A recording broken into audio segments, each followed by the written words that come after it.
아멘. 오늘 함께 나누실 말씀은 욥기 8장 1절에서 22절까지 말씀입니다.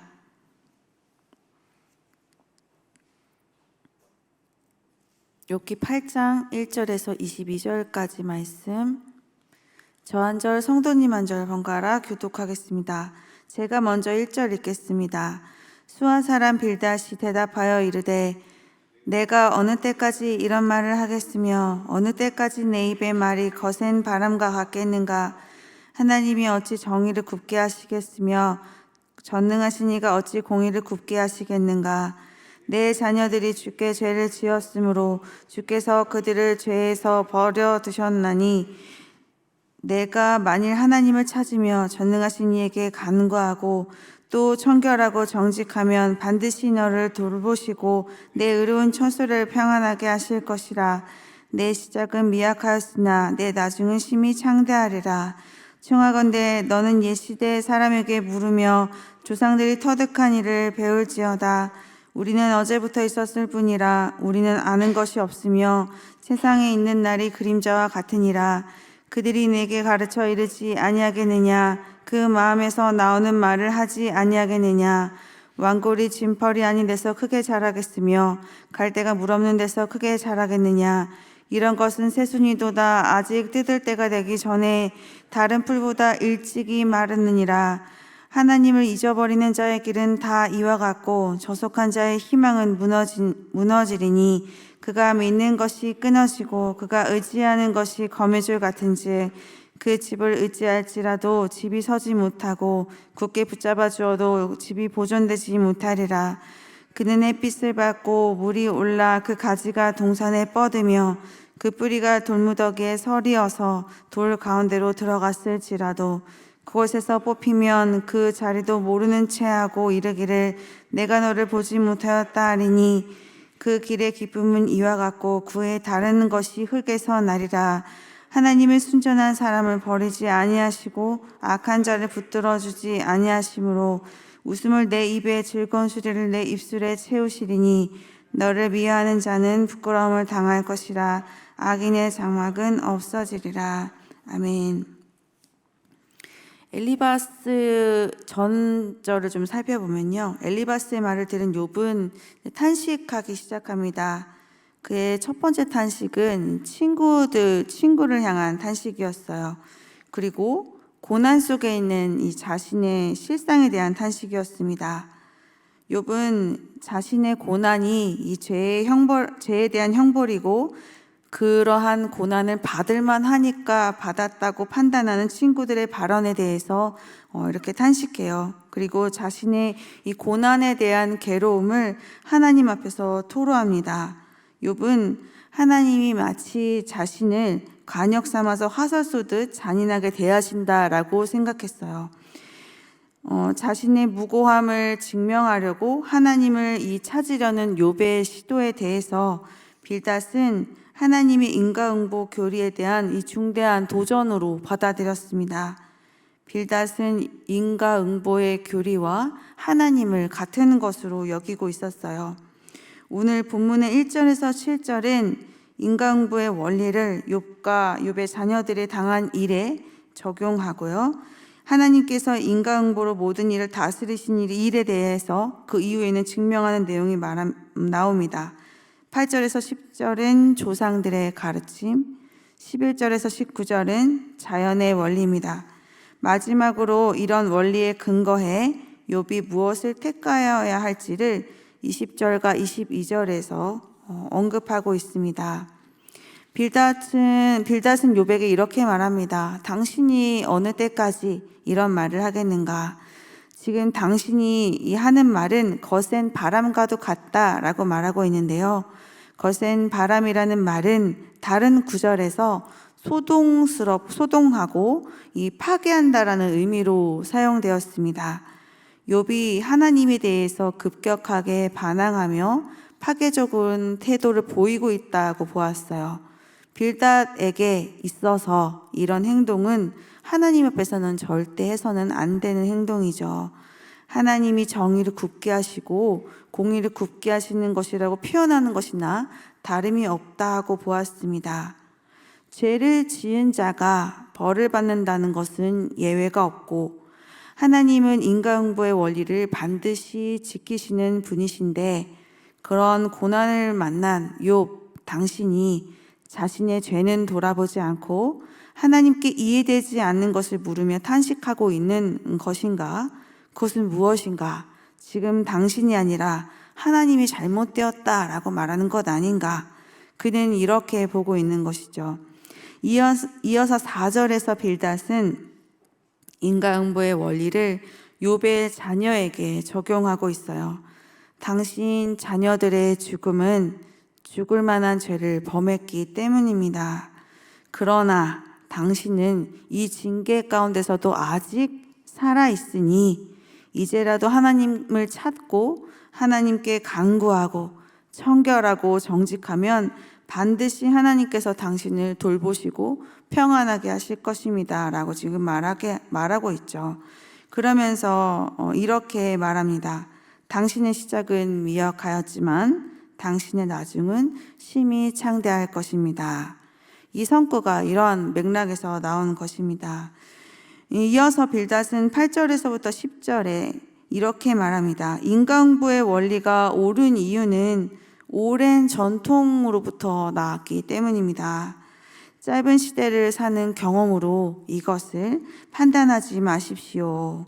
그리고 11절에서 19절에서는 이것을 증명하는 이 세 가지 비유를 제시하고 있습니다. 첫째는 왕골과 갈대의 비유입니다. 11절에서 13절 상반절인데요. 왕골과 이 갈대는 최고의 높이가 되도록 푸르게 자라지만 이 푸르름과 왕성함이 영원하지 않습니다. 사람들이 베기 전에 다른 풀보다 일찍 말라버려요. 이렇게 왕성해 보여도 순식간에 말라버리는 이 풀들처럼 악인도 겉으로 보기에는 형통해 보이지만 순식간에 멸망이 찾아온다라는 말을 지금 하고 있어요. 둘째는 이 거미줄의 비유입니다. 13절 하반절에서 15절까지인데요. 거미줄은 그 위에 집도 세우지 못하고 보존하지도 못할 만큼 쉽게 끊어집니다. 능력, 부, 인간관계 이런 것들이 안전한 것처럼 보여서 그것을 의지할지 몰라도 이런 것들은 거미줄과 같아서 모두 무너지게 된다는 말을 하고 있어요. 그러므로 악인의 소망은 무익하다 이렇게 표현하고 있습니다. 셋째는 이 식물의 운명에 대한 비유입니다. 16절에서 19절까지인데요. 식물이 형통하게 잘 자라고 있습니다. 햇빛도 받고 물도 가지로 뻗어나가고 또 탄탄한 돌 가운데 이 뿌리를 내리고 있어요. 그래도 뽑히면 즉시 죽는 것이 풀입니다. 아무리 악인에게 기쁨이 있다 할지라도 예기치 못한 결말로 최후를 맞이한다라는 이야기를 하고 있어요. 이제 마지막으로 빌닷은 20절에서 22절에 선한 사람과 악한 사람을 대비시키면서 악인의 운명에 대해서 묘사하고 있습니다. 악인의 장막은 없어지지만 의인의 길에 선 자들에게 하나님께서 부어주실 웃음과 희락을 상기시키면서 지금 악인의 길에 있는 욥에게 의인의 길에 설 것을 지금 강력하게 재촉하고 있어요. 오늘 빌닷은 욥에게 일어난 그 모든 고난의 원인을 오로지 인과응보의 원리로만 보았습니다. 맞습니다. 때로는 고난이 인과응보의 원리로 올 때도 있어요. 그럴 때 우리는 우리의 인과응보의 원리가 아니라 하나님의 인과 원리로 보는 시각이 필요합니다. 하나님의 인과응보는 어떤 원리일까요? 만약에 나의 이 고난이 나의 죄 때문에 일어난 일이라면 하나님께서는 분명히 이 고난을 통해 나의 이러한 나를 괴롭히는 것 그리고 나의 죄를 발견하고 더 나은 길로 나아오기를 바라실 것이다. 이것이 하나님의 마음이다. 이렇게 생각하는 것이 하나님의 응보의 원리라고 생각합니다. 당신 자녀의 죽음은 그들의 죄 때문입니다. 이 선언은 죄의 대가를 받고 모든 것이 끝나버렸다고 결론을 내리는 것과 같죠. 안타까워하는 마음과 슬픔과 애도의 표현도 없이 그냥 판단하고 끝내버리는 모습입니다. 이 말을 들었을 욥의 마음이 우리는 상상이 되지 않을 정도이죠. 사랑과 회복, 살리는 하나님의 뜻이 담겨져 있는 시각으로 바라보고 반응하는 우리가 되기를 원합니다. 고난에 대한 또 다른 시각은 어떤 것이 있을까요? 이 고난은 그렇지만 인간응보의 원리로만 해석할 수는 없습니다. 하나님께서는 이 고난을 인간응보의 원리가 아닌 이 다른 상황으로 사용하시기도 하기 때문입니다. 그런데 고난은 우리에게 너무 괴롭습니다. 고난으로 인한 고통 참 힘들고 또 가능하다면 이 고난을 만나지 않았으면 좋겠습니다. 욥의 고난은 어떤가요? 우리가 경험하지 못하고 도무지 공감할 수 없을 정도로 힘든 고난이었죠. 그런데 하나님께서는 이 정도의 고난을 지금 욥에게 허락하신 거예요. 하나님께서는 왜 우리를 이렇게 힘들게 하는 이 고난이라는 것을 이렇게 사용하시는 걸까요? 고난에 대한 하나님의 뜻을 우리가 모두 다 헤아릴 수는 없지만 고난 앞에서 우리가 보이는 이 반응을 생각해 보면서 이 또한 하나님께서 우리에게 고난을 사용하신 여러 가지 이유 중에 하나를 우리가 오늘 좀 묵상해 볼 수 있을 것 같습니다. 고난을 만난 우리는 이 고난에 대해서 반응을 합니다. 욥이 하나님께 그렇게 물었던 것처럼 자꾸 자신을 살펴보게 만들고 그런 자신을 대하시는 하나님에 대한 그동안 생각하고 있었던 내 안의 원리들이 계속 뿜어져 나와요. 이 실마리가 풀리지 않는 이 답답한 상태의 모호함이 너무너무 싫은 거예요. 그래서 우리를 답답하고 힘들게 하지만 그래서 우리는 사실 모든 일상을 멈추고 지금 이 고난을 통하여 우리의 삶과 우리를 돌아봅니다. 고난은 우리에게 의미 없이 정말 편안하게 흘러가는 일상이 아니지요. 그래서 계속 곱씹어 보게 만듭니다. 뭐지? 도대체 왜 이런 것일까? 어디서부터 시작되었나? 나는 어떻게 하면 되지? 지금 이 상황에 있어서 하나님의 메시지는 무엇일까? 이런 질문들을 일상과는 다르게 주의 깊게 살펴보면서 던진다는 거예요. 그 어느 때보다도 이 고난을 벗어나고 싶은 욕구가 강하기 때문에 우리는 아주 강력한 에너지와 최고도의 집중력을 가지고 이 모든 생각과 상황과 이 하나님의 메시지들을 샅샅이 살펴본다는 거예요. 그러다가 하나를 이제 발견하는 것이죠. 이것이 하나님께서 나에게 주는 정말 특별한 메시지입니다. 나에게 있어서는 참 보석과도 같은 것이죠. 욥처럼 고난의 때에 하나님 앞에서 신나라고 솔직하게 반응하는 모습을 저는 추천합니다. 그 모습, 그 속에서 아마 하나님께서 지금 내 앞에서 거울을 들어서 보여주시는 내 모습이 아마 발견되게 될 것입니다. 가장 먼저 터져 나오는 불평이 하나님께서 지금 나에게 관심을 가지고 지켜보시는 내 마음속의 부분일 수도 있고요. 자꾸자꾸 멈추지 않고 떠오르는 그 생각들이 내가 항상 가면을 쓰고 감추어 두었던 나의 이슈가 될 수도 있습니다. 정말 내 마음은 그렇지 않은데, 해결되지 않았는데 경건한 모습으로 하나님 앞에 찬양하면서 그렇지 않습니다 하나님, 괜찮습니다 하나님, 저는 견뎌내고 있습니다 하나님, 하나님을 찬양합니다. 이런 찬양과 기도를 올려드린다고 해도 우리 마음속에 있던 그 본격적인 이야기는 절대로 나오지 않습니다. 내 안에 숨어있는 그것, 아주 오랫동안 자리 잡고 있었던 그것, 도무지 어떤 일이 일어나지 않으면 사실 이것이 있었나 싶을 정도로 내가 알지 못하고 있는 그것, 그 잠잠한 이슈, 그것이 고난을 통해서 나올 때도 있다는 것이에요. 이것을 좀 살펴보고 고난의 때에 하나님 앞에서 정리하는 시간을 갖기를 원합니다. 고난에 대한 해석과 이 적용에 있어서 인과응보의 원리로만 보았던 이 빌닷의 지혜는 상당히 얕았다라고 볼 수 있어요. 적어도 욥의 경우는 그랬죠.